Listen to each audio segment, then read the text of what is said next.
Hey, welcome back to the Board Game Closet. My name's Jimmy, and today I'm going to be taking a look at a card game called Machi Koro. Now, I first learned about Machi Koro from Rodney over at Watch It Played. He's got an incredible tutorial video. I'll link to it probably right here. If you're interested in how to play this game, nobody does it better than Rodney. Go watch that video, learn how to play the game, and you can go from there. For today, what I'm going to do is I'm going to take you through what you get in the box with Machi Koro and what you get in the expansion with Machi Koro, tell you what the game is about, how it plays, and give you my opinion on it. So let's take a look and see what comes in the box. Now normally we do this little fast forward thing, but there's not a whole lot that comes in the box, so it's not going to take that long.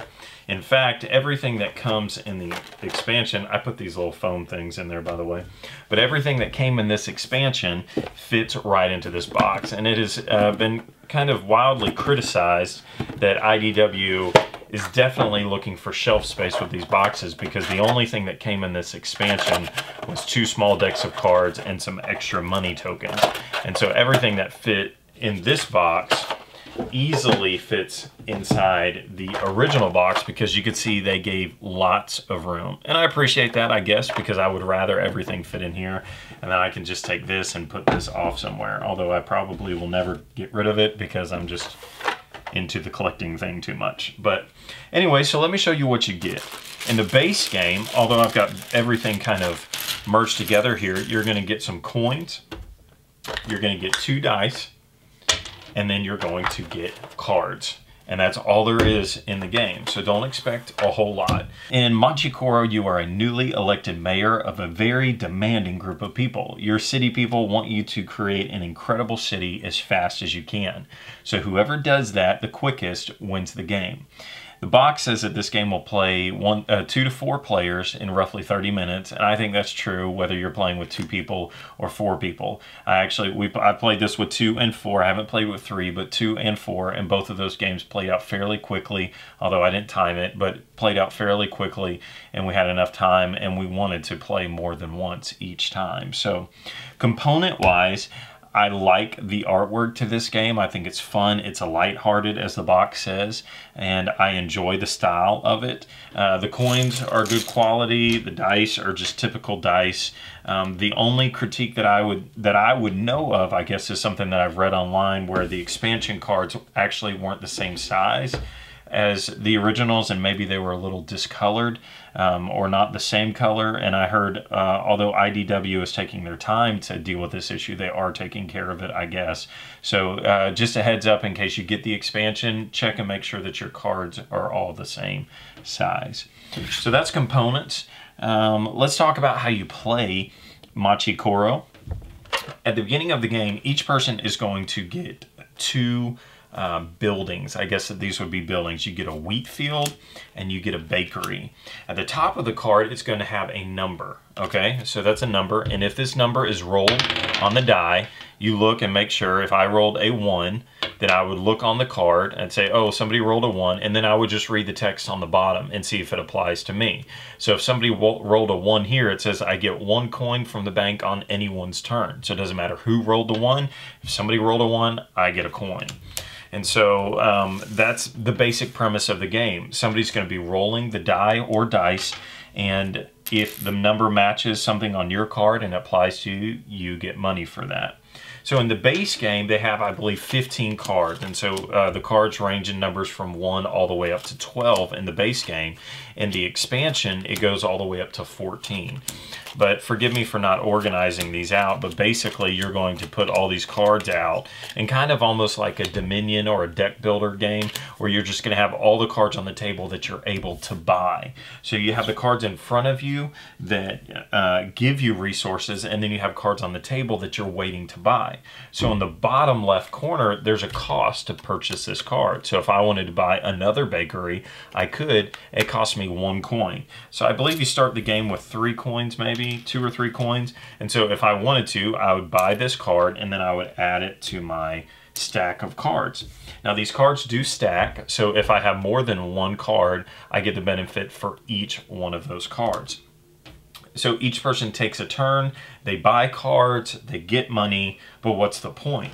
So the point is you're trying to build certain structures. So in the base game, you have 4 different structures that you're going to build. And so these are kind of on the grayed out side, and these range in cost from 4 up to 22. So on a turn, you can only buy or build, however you want to look at it, 1 structure. So you can either build or buy something from out here, or you can build or buy something from over here. The catch is, like I said, you can only do 1 per round, and so you're going to be flipping over these cards. When you flip over this card, now you get a benefit. So if I built the train station, it says that I may roll 1 or 2 dice. And then the shopping mall, each one of your cup and bread establishments earn +1 coin. So each one of these gives you a benefit.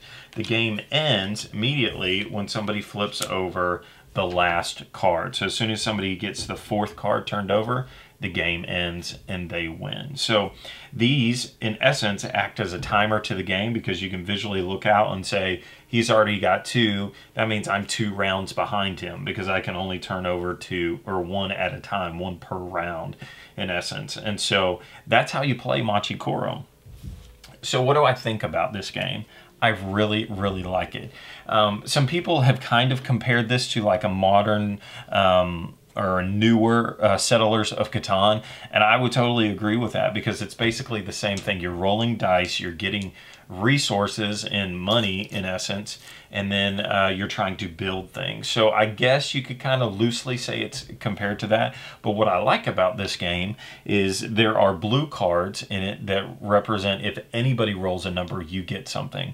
And then there's red cards that mean if somebody else rolls something, then they have to pay you. So not only like in Catan are you hoping that somebody rolls your number that you happen to have a little thing on, but if somebody rolls a 6, then you get something. If somebody rolls a 10 or a 2 or a 1, there's a lot of ways to be active in the game instead of just waiting around hoping that somebody or hoping that you get the right cards, but you purchase what's out there, you come up with your own strategy to win, and then the game plays. It plays quick enough, unlike Catan, where after like 2 hours and you know you're not going to win and you're just dying hoping that somebody would get the stinking 12 points or whatever, you know, you're just hoping. But in this game, you kind of feel like it goes by fast enough that even if you lose, you want to play again.